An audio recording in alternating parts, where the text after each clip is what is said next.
சில இடத்துல சில வீடு டிஸ்டர்ப் பண்ணாது, சில வீடு டிஸ்டர்ப் பண்ணுது. மாடிப்படி, டாய்லெட் எல்லாம். வடமேற்கு பகுதியில் இந்த மாதிரி போடாதீங்க. அது மாதிரி ஒவ்வொரு வீட்லையும் சரிங்கிறேன். தெற்கு பார்க்க வீட்டில் தென்கிழக்கில் படி போடுறாங்க. படி போடுறதுல ஒரு கணக்கு இருக்குது சார். எந்தெந்த வீட்டில் எங்கே படி போடணும், எந்தெந்த வீட்டில் என்ன செய்யணும் அப்படின்னு கணக்கு இருக்குது. எந்த திசைக்கு என்ன மாதிரி படி போட்டால் நல்லது 100 மார்க்கு, என்ன மாதிரி படி போட்டால் 50 மார்க்கு, இப்படிலாம் கணக்கு இருக்குது. எப்படி போய் ஏறி போனால் நல்லது, படி எத்தனை ஸ்டெப்பு வெட்டப்படையில் இருந்தால் நல்லது, இப்படிலாம் கணக்கு இருக்குங்கிறேன். இது மாதிரி அது மாதிரி ஒருத்தருக்கு வீடு கட்ட, ஒரு புதுசாக வீடு கட்ட போகிறாங்க அப்படின்னு சொன்னால், அந்த வீடு நிற்காமல் முடியணுமா, அந்த மணல் நிற்காமல் முடியணுமா, முதல்ல மண் வாங்கி கொட்டணும்.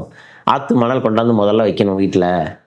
அப்புறம் ஜல்லி, கருங்கல், மணல், செங்கல் எல்லாம் வைக்கணும். அப்புறம் வேலையை எந்த இடத்துலேருந்து ஆரம்பிக்கணும். இதை பற்றி இன்னும் தெரிஞ்சுக்கணும் அப்படின்னா ஃபுல் வீடியோக்கான லிங்க் ரிலேட்டட் வீடியோஸில் இருக்க செக் பண்ணிக்கோங்க.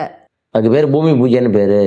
அதுக்கப்புறம் கருங்கல், மண், ஜல்லி எல்லாம் கொட்டணும்னா எந்த பகுதியில் கொட்டணும், உங்கள் இடம்னு இருக்கா அந்த பகுதியில் எந்த இடத்துல கொட்டணும், இல்லை எங்கேயாவது கொட்டுங்க, அது எந்த இடத்துலேருந்து கொட்டி ஆரம்பிக்கணும். வடகிழக்கு பகுதியில் பூஜை போடுங்க, தென்மேற்கு பகுதியிலேருந்து ஆரம்பிக்கணும் வேலையை ஆரம்பிக்கிறது. இப்படிலாம் இருக்குது.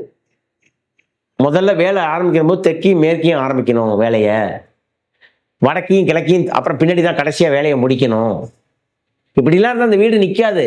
பிரச்சனை இல்லாமல் முடிஞ்சு வீடு வந்து நிற்கும்.